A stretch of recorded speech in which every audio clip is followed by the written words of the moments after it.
ऋषि मतंग के आश्रम में माता शबरी से भेंट करने के पश्चात श्री राम और लक्ष्मण पंपा सरोवर के दक्षिण दिशा की तरफ ऋषि मुख पर्वत की ओर महाबली वानर सुग्रीव की खोज में चल पड़ते हैं। ऋषि मुख पर्वत पर पहुंचने पर वे दोनों भाई महाबली सुग्रीव का निवास स्थान खोजने लगते हैं। इसी दौरान महाबली सुग्रीव का एक गुप्तचर उन्हें छिपकर झाड़ियों में से देख रहा होता है। वह गुप्तचर वानर यह बात जाकर महाबली सुग्रीव को बताता है कि ऋषि मुख पर्वत की ओर दोनों व्यक्ति आ रहे हैं, जिनका बाना किसी ऋषि या मुनियों के जैसा है, लेकिन उनके कंधे वीरों जैसे हैं और कंधों पर धनुष बाण भी है। यह जानकारी मिलने के पश्चात सुग्रीव के मंत्रीगण, जिनमें एक ऋषभ जामवंत, एक वानर गुप्तचर, सेनापति वानर नल और नील के साथ साथ महाबली अजनी पुत्र हनुमान भी थे, वे इस बात पर चर्चा करते हैं कि दो व्यक्ति धनुष बाण लिए ऋषि मुख पर्वत की ओर क्यों आ रहे हैं। कहीं वे सुग्रीव के भाई और शत्रु वानर राज बाली के गुप्तचर तो नहीं। तब उनमें से सबसे वृद्ध जामवंत जी कहते हैं कि यदि वे गुप्तचर होते तो उनके कंधे पर धनुष बाण नहीं होते। कुछ का यह मानना था कि वे दो व्यक्ति राजा बाली के विशेष सैनिक हो सकते हैं, जो सुग्रीव को मारने के उद्देश्य से आए हो। बहुत देर तक मंत्रणा करने के बाद जब कोई निष्कर्ष नहीं निकल पा रहा था, तब सुग्रीव ने चतुर और बुद्धिमान महाबली हनुमान से सहायता मांगी। उस समय महाबली हनुमान श्री राम के ध्यान में ही मग्न थे।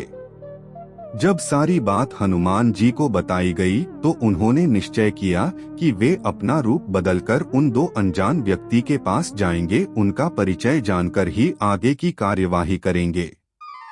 तब हनुमान जी ब्राह्मण पंडित का रूप धारण करके श्री राम और लक्ष्मण के पास जाते हैं। वहां जाकर हनुमान जी राम और लक्ष्मण के पूछते हैं कि आप कौन हैं और आपका परिचय क्या है। तब लक्ष्मण जी भी हनुमान जी से पूछते हैं कि हमें महाराज सुग्रीव के पास जाना है। तब हनुमान उनसे पूछेंगे, आपको सुग्रीव के पास क्यों जाना है, क्योंकि मैं उनका कुल पुरोहित हूँ, आप मुझे बताइए। बहुत देर तक जब हनुमान जी और लक्ष्मण जी बहस कर रहे थे कि पहले वे एक दूसरे के सवालों का उत्तर दे।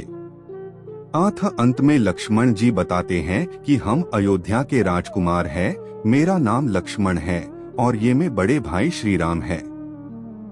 श्री राम का नाम सुनते ही हनुमान जी को अपने आराध्य श्री रामचंद्र ध्यान आते हैं, जिनकी वे वर्षों से भक्ति कर रहे हैं।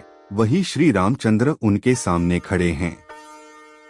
श्री राम का परिचय पाकर हनुमान जी अपनी चपलता के लिए क्षमा मांगते हैं तथा भाव विभोर होकर अपना परिचय बताते हैं।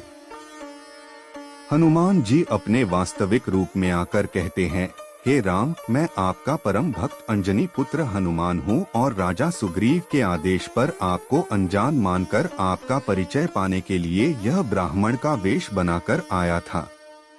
तब बातों ही बातों में श्री राम और लक्ष्मण जी भी अपनी यात्रा का सारा वृत्तांत हनुमान जी को बताते हैं कि उनको माता शबरी ने भेजा था और वे दोनों सुग्रीव से मित्रता करने आए हैं। रावण द्वारा सीता हरण की बात सुनकर हनुमान जी सुग्रीव की आत्मकथा भी श्री राम लक्ष्मण को बताते हैं कि हमारे राजा सुग्रीव की पत्नी भी उनसे छिन चुकी है, वह आपकी वेदना को समझ सकते हैं, जिसे आप दोनों एक दूसरे के लिए कल्याणकारी सिद्ध होंगे।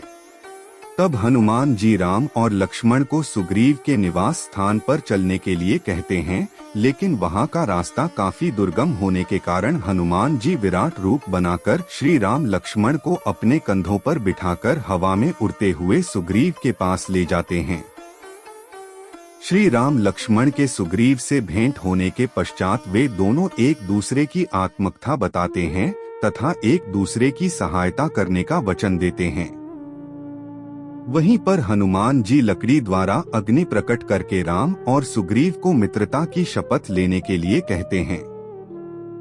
सुग्रीव और श्री राम की मित्रता होने के पश्चात सुग्रीव श्री राम से कहते हैं कि हे मित्र, हनुमान ने हमें आपकी पत्नी सीता के हरण का सारा वृत्तांत बताया है, इसलिए मैं माता सीता की खोज करने में आपकी पूरी सहायता करूंगा। जब आपका कार्य सफल हो जाएगा तो मित्रता है तो आपसे भी अपना कार्य सिद्ध करवाने की आशा में रखता हूँ। सुग्रीव के बातें सुनकर श्री राम कहते हैं कि हे मित्र, मित्रता का अर्थ यह नहीं है कि पहले आप मेरा कार्य करें और बाद में मैं आपका कार्य करूं।